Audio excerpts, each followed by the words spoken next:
Good evening and welcome to Town Meeting Television's continuing coverage of primaries 2020. The election is on August 11th, and there are 10 times the absentee ballots that have been requested all over the state. So perhaps you've even voted already, but it's always time to see your representatives from Colchester. 9-2, District 9-2, we have Pat Brennan, who's an incumbent, and he has been in the House for how many terms, Pat? 9 terms, and Jonathan Lynch, who is seeking one of the two seats. And there is a third candidate who could not join us today, Alex Darr. So we're going to start with opening statements. And Patrick Brennan, why don't you tell us why you're running and what qualifies you to be reelected to the House? Well, I am still running for the same reasons I did 18 years ago. I vowed to go down to Montpelier and bring a common sense approach to government. That's on all my palm cards, and that is my slogan. I feel that Montpelier is sadly lacking in some common sense issues when we deal with very intense issues. So I bring that approach. I'm running for those same reasons, like I said, that I did 18 years ago, and it's an ongoing battle. I would put it that way. Try to bring a little bit of practicality to the legislation that we put forward and that common sense approach. Thank you so much. Jonathan Lynch, Why are you running and what qualifies you? Thanks, Laurie. Yeah, thanks for inviting me, and thanks for Pat for joining. My name's John Lynch. I've been a Colchester resident since Pat was elected for the first time in 2002. Thank you, Pat, for your service. You have an incredible conservative record that you ought to be proud of. I wasn't a U.S. citizen in 2002, so I cannot be blamed for putting you in Montpelier. I'm a husband and a father. I live with my wife and two sons, a 22-year-old pharmacy student and a 5-year-old toddler who thinks he's 15 some days. I honestly never imagined I would be running for legislative office, but a few years ago, I think I started paying a little closer attention to some of the bills that were getting introduced and enacted, and I found myself increasingly critical of them. I believe it's the role of our government to help our citizens, not hinder them, and I saw more bills that looked like they were just sort of getting in most people's ways. The things that I was listening to and what I care about, costs of healthcare, housing, education, rising way higher than our wages, just didn't seem to be getting addressed. And as I looked to this current session, I honestly didn't see a single bill that passed or that was even debated that addressed any of those concerns at all. You know, instead we had bills that doubled our home heating tax and banned mini shampoo bottles from hotels, and it just seems a bit out of touch. And I shared that with Pat, and I think I'll hopefully bring some common sense back there. As far as what I bring, I'm a 30-year software engineer. I think I have an analytical mindset that would be welcome in Montpelier. I think that would be somewhat of a unique asset to the Vermont legislature, and I'm looking forward to representing my constituents. Very good. Thank you so much, John Lynch. So what will be different, John, because you join the legislature next year at this time? Well, so for the people of Colchester, I think I'll bring a level of transparency that maybe hasn't. Not to denigrate Pat, obviously, in any way, but I think there are some bills coming through Montpelier right now that a lot of people are blindsided by. Either they didn't know about them, or there are things that just leave people scratching their heads as to why is this an issue, and why am I being forced to comply with it? As far as what do I bring to the people of Vermont? You know, I think what will be different? Actually, the question is, what will be different? What will be different after I've served? Like what will result because you join the legislature? Yeah, so I think what I will bring is a fresh approach to the Vermont economy. Obviously, it will depend very much on the makeup of the legislative body. If the Republicans are able to regain some of what they've lost recently, we may be able to make some headway in that area. But I bring 30 years of technical leadership in software engineering, and I think I can bring a sense, a new economy to Vermont based on technology. And I think the big companies, the big online companies like Apple, Facebook, Netflix, many of them are all looking to put a campus right here in New England. And I think we're leaving billions of dollars of investment on the table. And I think we need to get on the phone with those executives right away and see what we can bring to Vermont. Okay. I'm hoping to make Montpelier far more business friendly for people that want to start businesses. There we go. Thank you. Thank you. Pat, Brennan, what's going to be different next year because you were returned to the legislature? Well, I think what's going to be different is the hurdles that we face, both financially and in the healthcare realm.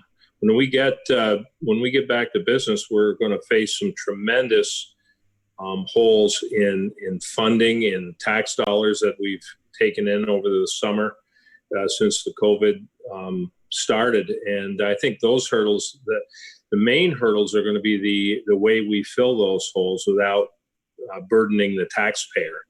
And I think there's going to be some really tough decisions to be made, some very painful cuts that have to be made in order to not burden the taxpayers. Can you say why it will be different because you were there? What are you going to do? I intend to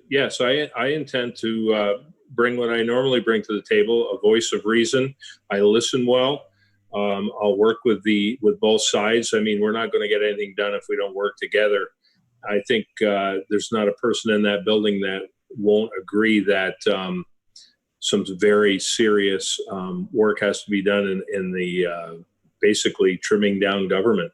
And to do that, we have to work together. So I'll bring that together and to the table, and I will work with both sides and bring fresh ideas forward. Let's talk about the budget for a moment and how we're going to balance these unprecedented revenue and expenses over the next couple of years and beyond with the needs, essentially the expensive needs of the state at this time. And Patrick, maybe you could start, please. Well, I'll start with that, and I will tell you that pretty much what I just said about some very, very tough decisions that have to be made. I do sit on the Ways and Means Committee now, and that's where we have to find the money to fill these holes. And I think it'll start with various, the transportation committees, the education, the finance committees. They're all going to have to deal with some serious downgrading of what their budgets were to begin with. I mean, transportation is going to suffer. Projects are going to be delayed and cut dramatically. So those decisions are going to be made in the Ways and Means and the Appropriations Committee. Very, very tough committees coming up when we go back in August. We'll see what happens. I'm not privy to any of the ideas that are on the table, but this legislator here would promise that I'm not willing to increase taxes on what I call already overburdened Vermonters. So I'll be looking to make some changes in some of the programs that reduce costs. And John Lynch, what's your approach to the budget given the extreme pressures on? Yeah, I totally agree with Pat. You're not going to find too much disagreement there. This is an opportunity for our state government to tighten its belt and lead the way, as we all must do as we sit around our tables and balance our checkbooks. This unprecedented time, thousands of Vermonters and thousands of small businesses may never reopen their doors. I was thinking a little bit about this last week, and I think if you look at the sort of the net effect of the COVID crisis, while it's been a truly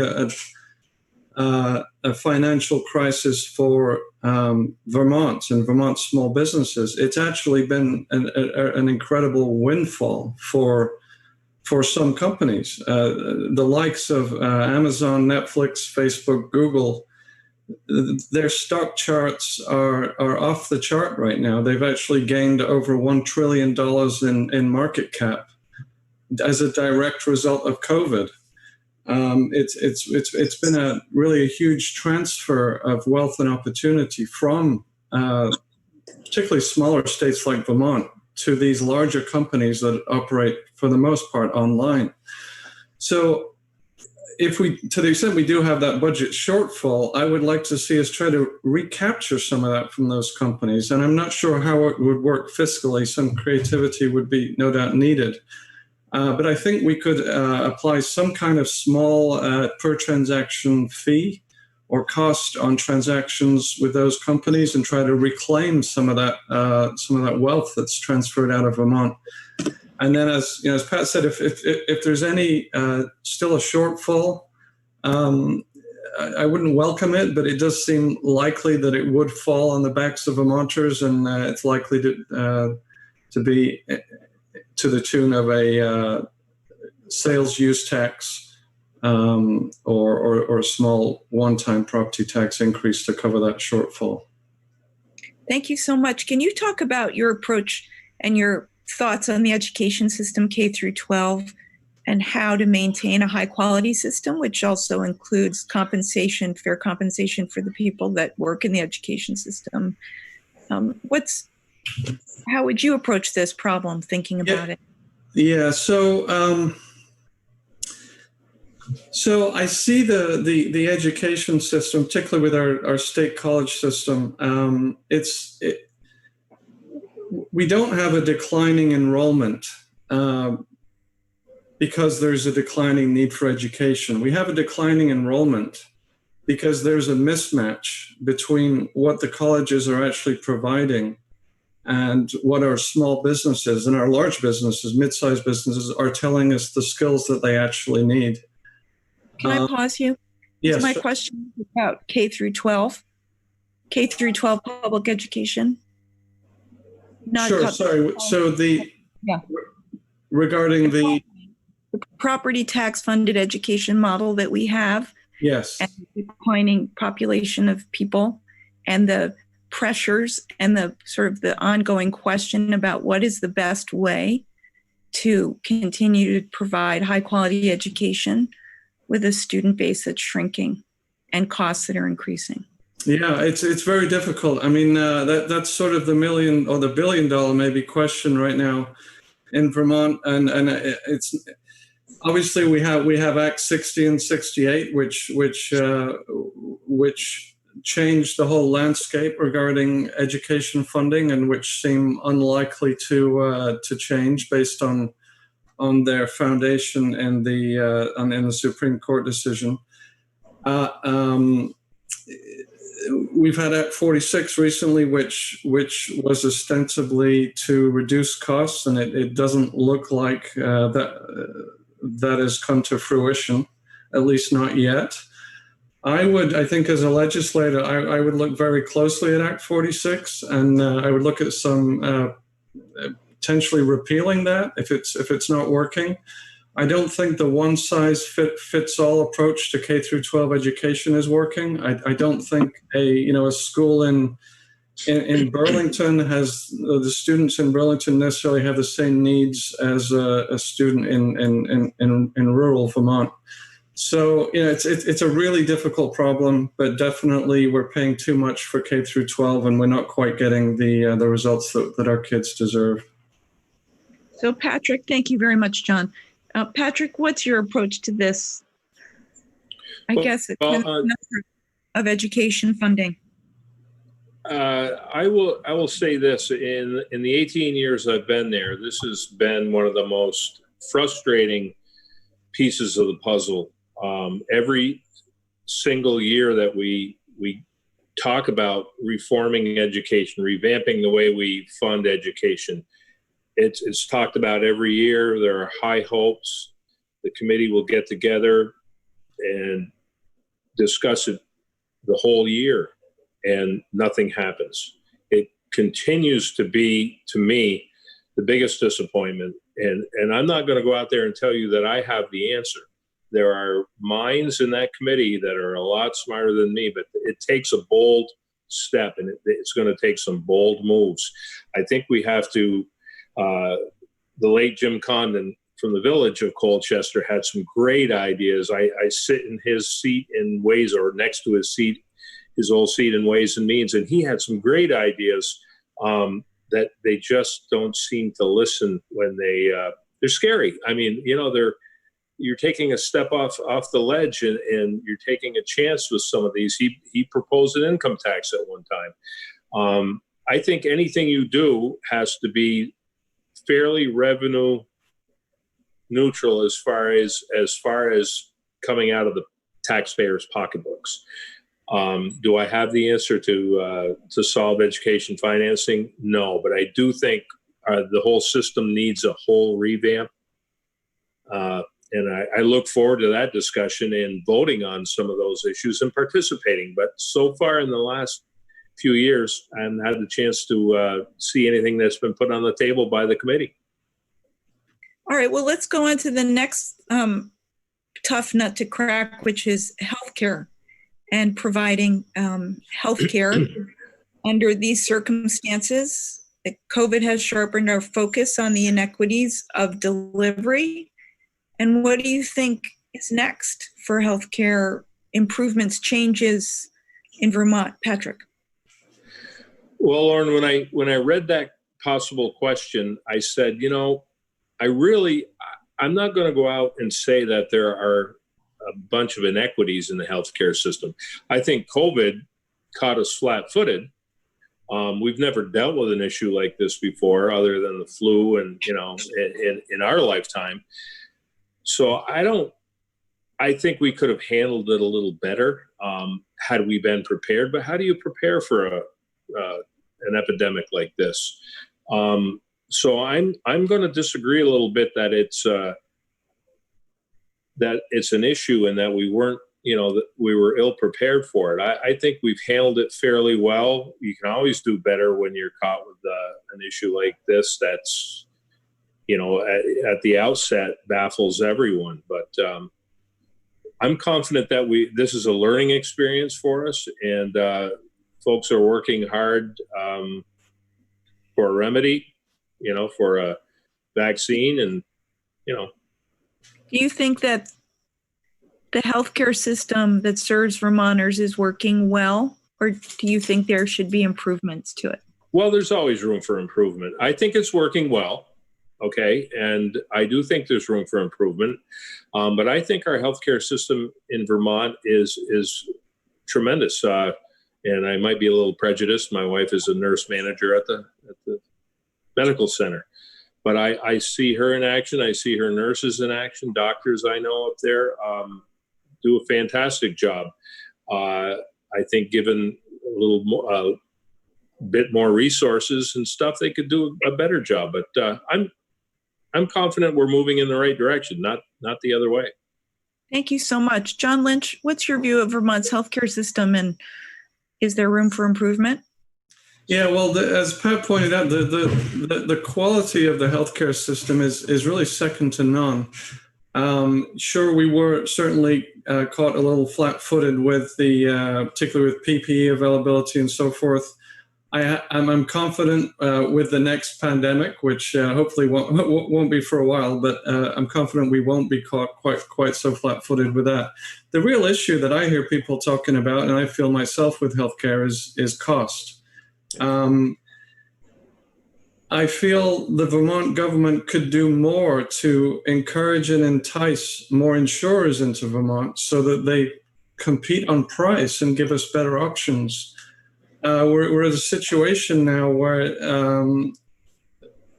even in spite of the efforts of the Green Mountain Care Board, even the cheapest policy for a family of 4 in Vermont is very close to $20,000 a year with high deductibles, with 3,000 or higher deductibles. So I think that's the big problem we really need to address. Like Pat, I don't really see that much in the way of healthcare inequity so much. I think Vermont has a very good safety net system especially for children and low-income Vermonters, and we ought to be proud of that. And I certainly wouldn't want to see that go away. I think the real issue is going to be price transparency in the future. I think price transparency will bring costs down, and I think President Trump has recently enacted an executive order which we should see some benefit from that in the coming year. Thank you so much, John. Let me ask you about the equity. I want to ask you about the equity question and then the gun rights question. And then you may have questions for each other. So do you think that the Vermont legislature is doing enough to dismantle systemic and institutional racism in Vermont? John? That's a tough question for me to answer because honestly, I don't accept the premise of the question. Say more about that. We have been asked to, I'm glad you asked. We have been asked to believe over the last few years that, and particularly most recently with the incidents in the news, in the national news, that Vermont is itself systemically racist. Now, when I hear that Vermont is systemically racist, of course, the implication is that Vermonters are racists. And I simply don't accept that. I've lived here for 20 years. I've never seen any evidence to suggest that there's any systemic racism in Vermont. I certainly know that I'm not racist. I'm an immigrant myself from the UK, even though I don't have that accent anymore. I naturally gravitate towards people who are different. I love speaking to people of all different stripes, and that will not change. And as a business owner myself, I simply do not look at race. I don't look at sex, gender, sexual orientation, or any of those other intersectionals. I want the best person for the job when I'm hiring. If Vermonters are racists, then frankly, we're doing a terrible job at it. By almost any metric, Vermont is the most equitable in the nation, and minorities do very well in Vermont. And of course, they're very welcome here, and we wish them well, and they have access to the same opportunities that the rest of us do. Are there racists in Vermont? Absolutely, there are racists in Vermont. There's one particular racist right now with a case in the Supreme Court, whose name I shan't mention. He doesn't deserve his name to be mentioned. But it's our job as reasonable people in Vermont to turn those backward opinions around. Sorry, I see your finger. I shall wrap up.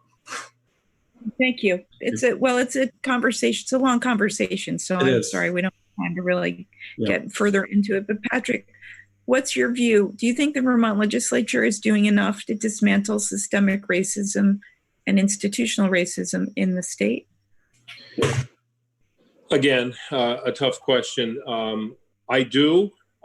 Although, as in anything, I think it's an ongoing, it's a work in progress. So I think we're moving in the right direction. There are always issues, there always will be issues, and I think if we continue to work on those issues, our work may never be done as far as systemic racism goes. But I, like John, I'm a lifetime Vermonter. I don't consider myself a racist.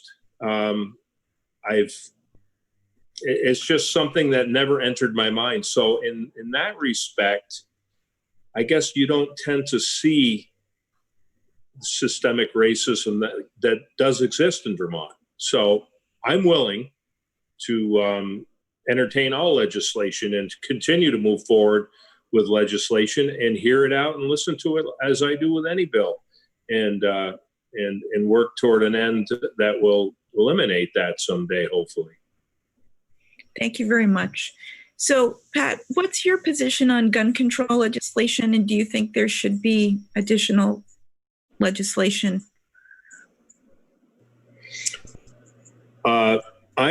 It's no secret that I am a pro Second Amendment advocate. I think we have plenty of gun control measures. As a matter of fact, we went a little too far. Last time we did implement new legislation a couple of years ago. I fought those changes. Vermont, again, I sound like a broken record when I say this, but we're the second or third now, maybe, safest state in the nation as far as gun control go. We're also, at one time, we're the most liberal state as far as gun laws went. I don't think we can say that anymore. We've done plenty. I think we're looking in the wrong direction most of the time. We should be looking at mental health issues. We should be looking at the criminal justice system. But again, I'm a firm believer that the gun isn't the problem. It's the person behind it, and we do. Any state's going to have bad people, but we have, I think, adequate gun laws to protect the safety of all Vermonters. Thank you very much. John Lynch, your view on Vermont's gun control and gun safety legislation. Yeah, I'm from England, and in England, guns are illegal. And I can tell you, I have never felt safer living anywhere than I do living in Vermont. When I lived in England, of course, guns are illegal, but there's still, of course, the criminals still have them. And as a child, I would go to bed at night and I would fear for my safety, for not just gun violence, but because of the state of the country when I was growing up in the 70s before Margaret Thatcher. It was not a pretty place to live. I think we should be focused on Vermont's issues. I think we did go too far with the recent legislation around guns, and I would seek to repeal those if I could. Well, can you just say, no, I'm sorry to interrupt you, but can you just clarify what that was? What was the legislation that went too far? Yeah, so I believe there was a series of three, and I'm sure Pat can fill me in, but there was a series of 3 acts, one around magazine capacity size. I believe one was a waiting period, and I honestly don't know off the top of my head, but I think there were 3 separate pieces of legislation that were as a direct result of a school threat that turned out not to be an issue, and I believe the person was fully exonerated. So I think we went too far with that. I don't think we're safer as a result of that legislation, and in fact, you could sort of imagine how we might not be safer if a victim of domestic violence, for example, can't get access to a firearm when he or she needs it. So I think Vermont, we're a very safe state, and I'm thrilled to live here and raise my family here, and I wouldn't look to impose any further firearm regulations on Vermonters. Thank you so much. So do you have a question for Patrick, John Lynch? Patrick, I do. Could you've represented Colchester for 18 years, and I believe you've done that in a very impressive way. Could you tell us over that time, what is the piece of legislation that you have either sponsored or supported that you've been sort of most proud of? Thank you. Well, it would be a number of pieces of legislation, but a couple of, I did chair the Transportation Committee for 9 years. So my proudest achievement in Montpelier is when I took over from the previous, well, it wasn't the chair, so when I took over the Transportation Committee, 35% of Vermont roads were in very poor condition. Bridges structurally deficient were way above 40. When I left, and it isn't all me, by the way, but I had the honor of shepherding through this legislation. When I left, we're now in 13% of Vermont roads in very poor condition, which is a very low figure, way below the target. And our bridges are way, probably 16%, way above where we ever thought they'd be. So to do that, we had to make some very tough decisions in the Transportation Committee. It took about nine or 10 years. But that I look back on as a crowning achievement. And I'm really worried about with the cuts and with the lack of funding, transportation dollars, gas taxes are way down this year as a result of the COVID. I'm worried about us slipping back in the wrong direction. So I'll be keeping an eye on that, even though I'm not on that committee anymore. Thank you so much. Do you have a question for John Lynch? I didn't come prepared with one, but I will throw this one out.